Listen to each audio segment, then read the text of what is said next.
Good evening. நான் உங்கள் maths teacher பேசுகிறேன். All of you welcome to our maths ma'am TNPSC class. இப்போ பாருங்கள், ஃபேக்டரைஸில் இன்னும் ஒரு சின்ன கணக்கு பாருங்கள். 6xy minus 4y² plus 12xy minus 2yz இதை ஃபேக்டரைஸ் பண்ணணும். இதில் பார்த்தீங்க அப்படின்னா இங்கே பாருங்க 6xy, இங்கே ஒரு 12xy, இது ரெண்டு வந்து நமக்கு சேம் டேர்ம்.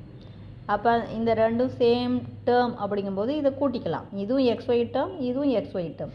அப்போ மொத்தமாக xy டேர்மில் 18xy அப்படின்னு இது ரெண்டையும் கூட்டிக்கலாம். ஏன்னா இதுவும் ப்ளஸ்ஸு இதுவும் ப்ளஸ். அப்புறம் மைனஸ் 4y², அப்புறம் இது 2yzx. கண்ணு இது பாரு, இது y² டேர்மு, இது xyz டேர்மு, இது xy டேர்ம். இப்போ காமனாக பார்க்க போகிறோம். நம்பரை பாருங்கள். நம்பரில் மினிமம் பார்த்தீங்கன்னா 2. அப்போ இது 2 வர மாதிரி பிரித்து எழுதணும். அப்போ 9 2 18.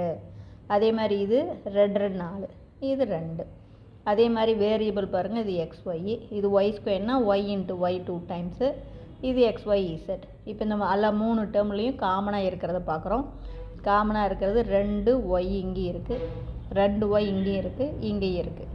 மீதி எதுவுமே காமன் இல்லை. இங்கே x இருக்குது, ஆனால் இங்கே x இல்லை.